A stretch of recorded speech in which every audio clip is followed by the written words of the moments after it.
I haven't dated online myself, but based on the work that we've done with couples, there are a few things that I've learned from online dating that I want to share. So this is something my wife tells couples a lot, that many years ago, even in African society, in Indian society, they have what we call arranged marriages, where your your family will find, another family, their child. I don't know if you've seen Indian Matchmaker on Netflix. It's very interesting. We like watching that. I like the traditional aspect to it, but there are cultures that still practice arranged marriages. And then when we were growing up, our parents maybe met in the village, because of they knew another family, and that they connected. And then our parents came to the city and met, in the city somewhere on a job or something like that. And my wife and I, we met at school. We were in boarding school. I was 17, she was 15. She just came to the school. Somebody said, "Oh, there's a new girl, and we think you're gonna like her." And I saw her, and I'm like, "Wow, she's really nice. I like her." And our relationship started. So look at all the changes. If my great grandfather was here and I tell them that I met somebody at school, she'll be as surprised as we are all surprised that people meet people online, because things are evolving, things are changing. So the whole online is just another place where people meet, you know. So um, the key thing here is that it doesn't matter if you're meeting online or in person. There are certain things that you have to be aware of, and I'm going to lay a few things down for all of you to think about. Love is becoming the right person, not finding the right person. So when you're talking about dating, looking for somebody, you also want to be the right person for the other one. Now, a lot of people talk about, if you watch a lot of this show I refer to, um, people go on a date and say, "I didn't get a spark." You know, that spark is very elusive. You can meet somebody, not get the spark, but the person could be the right person. So don't go looking for a person you will spend. Don't go looking for the person you will date, but go looking for the person you want to spend the rest of your life with, and become that person you want to spend the rest of your life. So the point here is that it's not about going online to find somebody who clicks, but somebody who has character. And I'm going to go into a little bit of those details as well. You know, now, another thing, I'm kind of laying some foundations here. The other thing I also want to talk about is create space in your life for another person. Because if you've been by yourself for a long time, we all get to sit in our ways. And if you're dating, you're going online looking for somebody, or however, whatever things that you do to meet somebody, make sure you're creating that space in your life that if somebody else comes into your life, you will really enjoy the process. I don't want to just talk about online dating and not talk about these things. Enjoy the process as well. So in the end, a lot of people find love when they are enjoying themselves, you know. And then another thing also is that we don't date online. We meet somebody online and then we date the person. So think of it that way, that when you're going online to we call it online dating, but it's online looking. That's what it is. You're not going to date and marry the person online. You marry the person in person. So have it in mind that if you're thinking, or somebody thinking of online dating, their goal is to go and connect with somebody, and the goal again is to meet the person in person, and not just stay online and back and forth. So um, Don't go looking for a spark or butterflies in your stomach and all those things. You want the right person, you know. Now, the question is online dating good or bad? It's good. In our church, a lot of young people are meeting online, you know, just as people meet at school, at work. There was a story I heard that blew my mind. There was a guy who had moved to a new town and he was looking for a business or some service or whatever, and he called the number and he missed it by one digit, and a woman picked it up and she asked the woman a question, and the woman said it's a wrong number, and the woman said the man's voice was so nice, so he said, who is this, can I help you? Before they realized, they had been on the phone for 1 hour, and then it proceeded to meeting. Long story short, they've been married for several years now, just calling a wrong number, you know. So it's not an issue of where and how, but it's what you do with it. This guy could have said wrong number and hanged up and would have missed a wonderful partner, you know. But this person opened up a little bit and got to know this person, listened to this person, and quickly found out that, wow, this is a great opportunity for me to connect with somebody. So I'm going to highlight a little bit on some of the things that, in addition to online dating, that will help us if you're somebody looking to get into a relationship um, as well. So, but before I do that, let me highlight a little bit about, um, let me talk a little bit about if you decide to go the online dating route. And this is actually based, what I'm going to say from here is based on research. It's by a lady who owns an online dating platform and what she's found over the years. One of the recommendations is that have a great picture that shows a headshot, you know, a nice picture that you put out there, you know, in your profile. That's one. Two, have a photo of you doing something that you love. So if you like singing, maybe have a photo or video showing yourself singing. If you like tennis, show yourself playing tennis. Because this is where online dating gets people in trouble. They go to look at the nice things and not the real thing. And the reason why this is important is that you want to show who you really are, you know. A photo of a full body, so not just your shot, but you standing, you know, so that they can really see who you are, you know.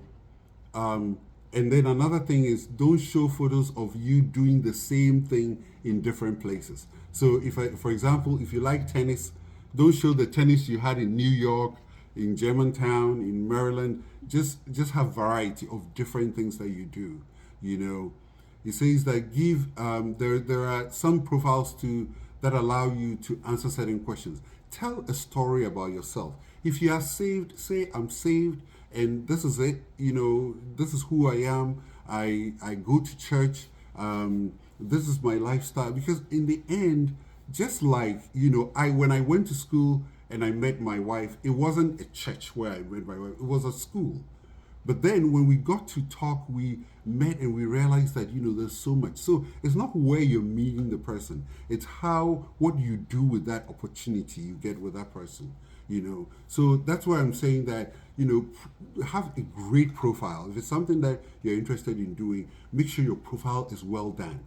So they're saying about 5 photos showing, and then if you can, add a photo of you and your parents or your brothers. But there's one thing that you have to be careful of. Make sure you don't put pictures where when somebody looks, they can't tell which one is you. Have that in mind. So be very careful. Have pictures that really show who you are. You know, it doesn't mean you're putting yourself out there, because the truth is, even your picture on LinkedIn puts you out there. You know, so or Facebook is the same thing. You know. Don't use selfies. Get a very nice photo taken to put there.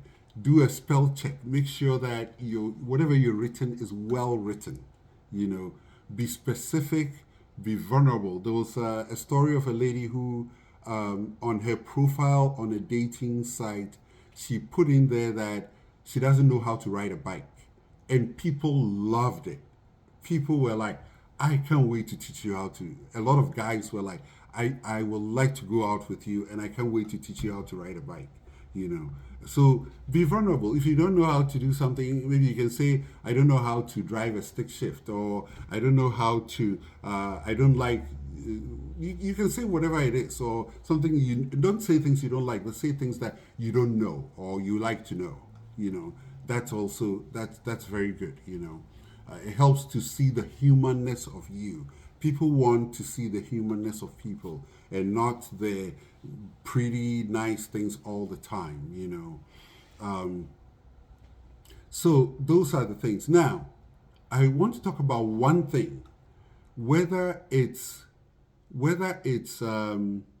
dating online or not. There's one thing that, according to research, is keeping a lot of people from getting into relationship, and they call it the ick factor. What is the ick factor? So the ick factor is where you meet a very nice girl. You know, everything about this girl is correct, but the fact that she has a down cut, you don't like it. She's cut her hair and combed it, you don't like it. So because of that, you're not going to date this girl. You know, people are losing great relationships because of that. There was a story of a woman who met this nice guy and said the guy's wallet had Velcro on it. You know Velcro? The Velcro, that sticky thing you use to hold things together. Just because of that, she didn't want to go out with this guy, you know. Or things like, I don't like how his pants look. You can buy new pants for him. To tell the truth, when my wife joined me in the US, my dressing was very bad. I was wearing some shirts. She came and said, you know what? Since I'm here, these shirts, they're not going to work anymore. You know, so you don't throw away a beautiful person because of one or two things you don't like about the person. You know, begin a relationship, begin talking, begin dating, because you can influence each other in so many ways. You know, that's the number one thing getting people not getting into relationships when it comes to online dating. And even when you meet the person, to make sure that you you are not looking at. Now, there was another thing I was going to share, but I reduced the context. Now, if you look at how Rebecca, Isaac and Rebecca had their wedding, how they met, you know, it was like online dating. Because think about it. Abraham sent a servant to go find a wife for Rebecca. Isaac was at home, and the servant went and found the girl, and the girl said yes, and hadn't even seen the man he was going to get married to. I think it was like online date, but there were certain things that this girl saw that she liked. And one was the fact that, you know, his family sent somebody, they came home to meet the family, they brought gifts. All those things meant that you were going to a right family. And also it was kind of a relative in a way, because that's the way Abraham said, go home to our people and find a wife for my son. You know, so think of all these things that, you know, and another thing I want to say, that research shows that arranged marriages last longer. They have fewer divorce rates than regular traditional romantic marriage, and the reason they found is that people in arranged marriages, they learn how to love. You know, learning how to love is that you want to get to know the person. You want to ask questions. You ask questions. You know, what are the things that you like? What don't you like? How can we make our home better? They ask questions. But people who meet romantically feel, oh, I got the person, that's it. There's nothing for me to do. You know, so that's why they found out. That's one of the reasons they found out that arranged marriages last longer, and they also their divorce rate is very, very low. So I'm not saying go and arrange marriage, but if you want to, there's nothing wrong with it too. But the point I'm trying to make here is that don't disqualify somebody because of one or two things you don't like, you know, because as you come together, you're going to complement each other in so many ways. and learn and grow together, So be ready to have another person in your life, because if you are set in your ways, I think I talked about that earlier. When you start dating somebody, there will be times where it will be uncomfortable. But don't let that stop you, because think of it, if you've not dated for a while, yes, there's some discomfort, but there's so much good in that discomfort you're feeling.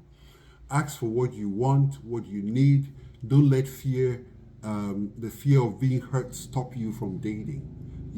When you go online to look for somebody or you start dating, it doesn't mean you marry that person. You're trying to see if there's compatibility. You're trying to see. So if it doesn't work out, it's okay, but at least step out there. They say people 90% of the time, people who put themselves out there, they get what they want. So step out there and start connecting with people. Be clear, and don't assume somebody will read your mind. That's another important thing, to be very, very clear about what you want. Be adaptable. Don't be afraid, or be vulnerable. Also, adaptability means that you can adapt in certain situations, based on who this person is. You don't have to be perfect, but the key thing here is that take it slow, and then let time build the intimacy as it develops into something that maybe you want to take it into the next level, into marriage or anything like that. So one other thing outside online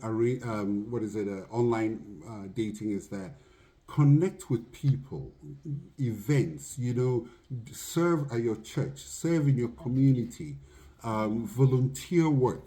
I can tell you, people in my church who we've mentored, they say they met because they were both ushers. You can just go to church and come. You probably won't meet anybody, but once you start serving in the church, people will get to know you. I like talking about the story of Rebecca and Isaac so much, because look at what happened when the servant went. And next time I'll talk about this. I'll do a whole lesson on it. The servant went, and the Bible says the servant sat down at the well to watch. And he said, the woman who will come and I'll say, give me water, and not only gives me water, but waters my animals, let him be the one. That is service. Somebody's probably watching you and say, I'm going to watch what this person does, how he takes care of children or helps people or that kind of thing. So serve, plug into groups and connections. There's a research going on at Harvard.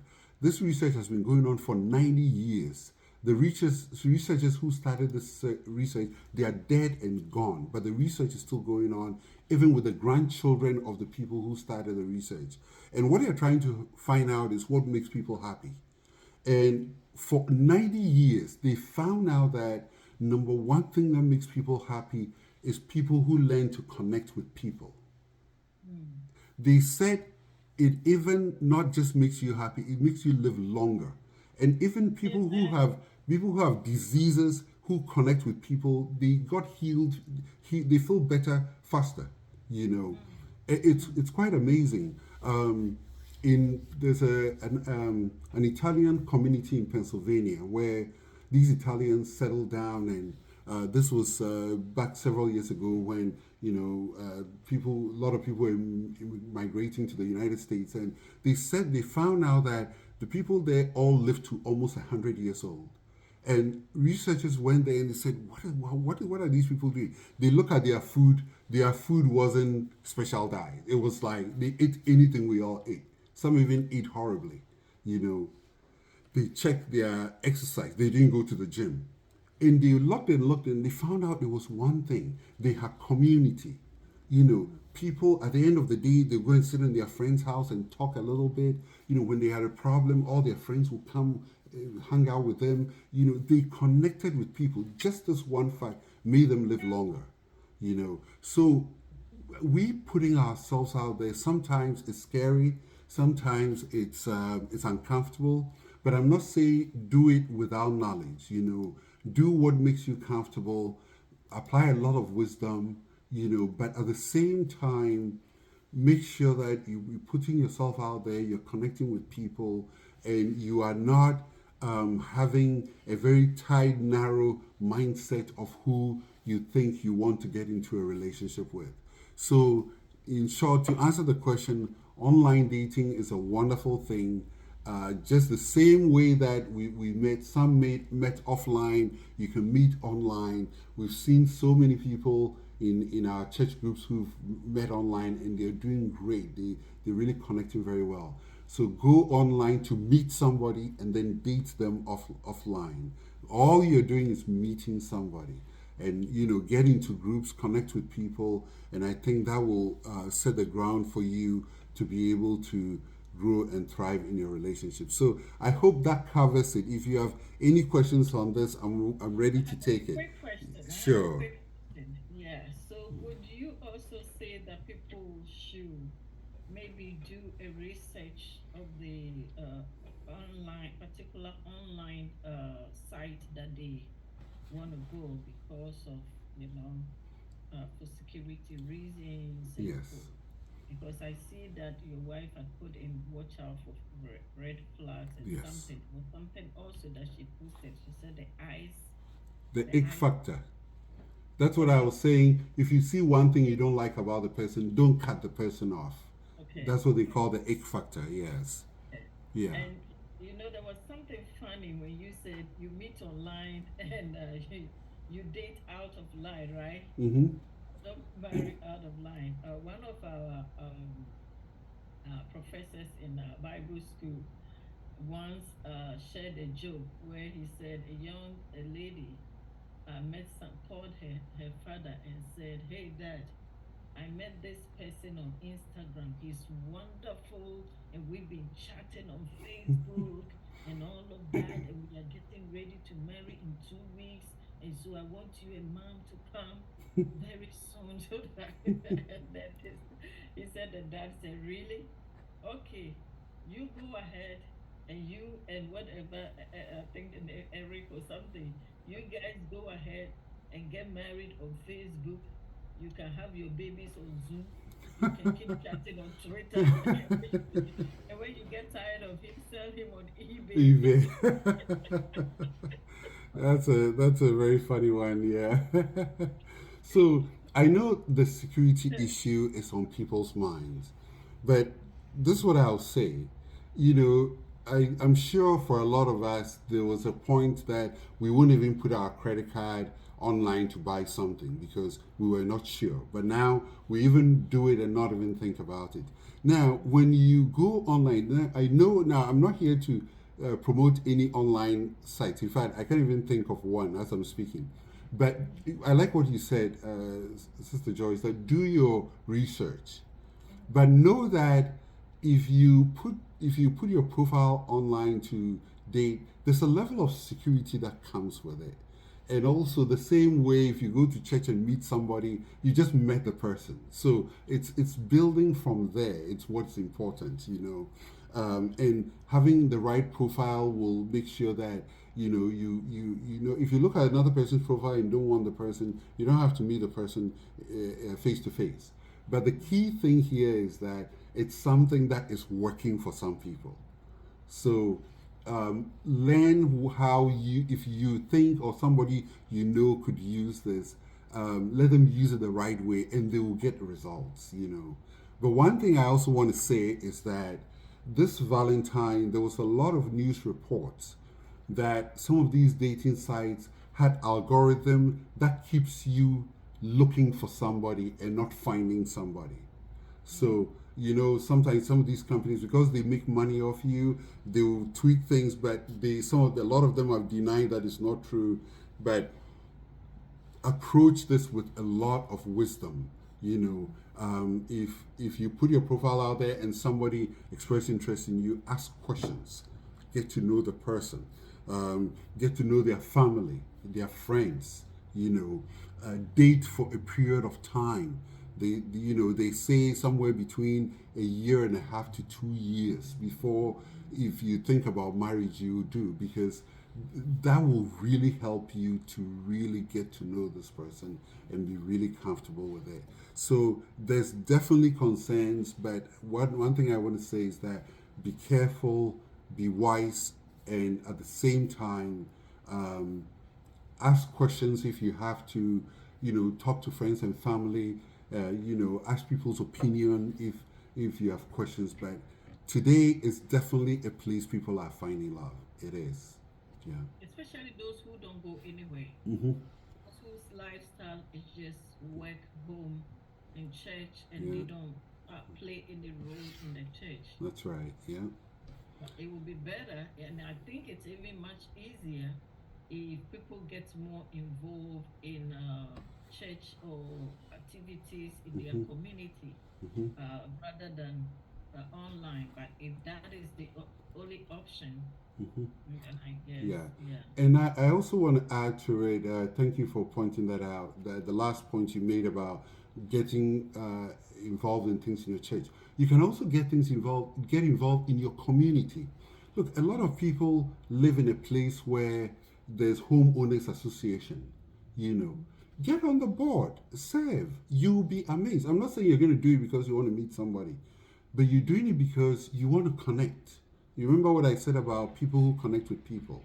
I remember years ago when I finished college in Massachusetts. I went to college and I finished. I started volunteering for Big Brother Big Sister. Big Brother Big Sister is an organization that helps kids whose parents are in jail. So in the weekend, I'll go and pick this boy up. We'll go and play tennis. I'll help him with his homework and I'll take him back home. So I kept doing this thing. And sometimes they'll call me and say, there's a conference. Do you want to go? They will sometimes pay. I'll go for the conference. Sometimes they'll call and say, oh, we have tickets to go and see baseball. I've never gone to a baseball game before. I'll go and see baseball. Another time they said, do you want to go skiing? Tickets, they give you pocket money for food, everything. So I kept this, and it was free. Nobody paid me for it. But at that time, I was in school and I wanted to do something. You will not believe the career opportunities this thing opened for me.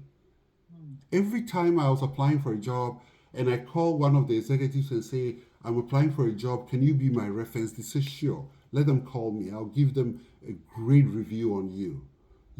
So I had my reasons for doing it. I had time. I wanted to connect with people and learn things, and that gave me the opportunity to do so. So one thing I'm saying is that let's connect. Even if you are not the chatty and extrovert, even if you're an introvert, there are things that you can do that you can help you connect and show yourself. But because the underlining factor is that you can be an introvert and still have a social life. It doesn't mean you're an introvert, so you don't have to go anywhere. And I think COVID didn't help all of us when we all had to stay home for a whole year or even more. So the point I'm trying to make is that connect, get out, do stuff in your community, serve in your church, go to the food pantry, and that's one thing I plan on doing with our kids. Go to the food pantry one day and let them learn the value of food and how some people don't have food, and you can go and serve. It gives them a perspective of life too. So think about all of these things. But one thing I'll tell you is that not only for your relationship, for your career, friendships, go out and see what is there. Go. There are walking groups, people who walk in the mall. You go in the mall and walk early in the morning. If there's something going on, even at work. Sometimes at work they do all these events. Go find out what they're doing and be part of it. Your boss will hire you because you did something outside your work in the company, because you volunteered, and not just because of the work you're doing. I have a friend who was working with this lady who will plan parties and will remember everybody's birthday. There was a promotion for a manager. His results and his numbers were better than the girl, but she got the job. And he didn't understand it. And I explained, I said, that's why she got the job, because she connects with people. And people love that than the numbers. So let's open ourselves up. It's the same as we've talked about, online dating, or we've also talked about, being romantic. Sometimes it feels different. So let's open ourselves up, because it's going to help your life. It's going to help you'll be happier. Even if you're not finding somebody, if you're getting out and connecting with people, your life will be richer and happier because the results show that. And the last thing I'll say on that is, if you want a biblical spin on this, God Himself is three in one. God thrives on relationships. You know, He says, "Let us make man." He didn't say, "Let me make man." You know, so God thrives on relationships. He's a God of relationship. If when God was sending Jesus to die for us, God could have been up there and sent lightning to save us from our sin, but He didn't do that. He sent His Son to come as a human being to live amongst us, meaning that He's a God of relationships. And Jesus Himself didn't hide in a corner. He was out there with people. He hung out with people. He connected with people. So let's do the same thing, and it will get us the things that we need. Thank you. If you have any questions, let me know.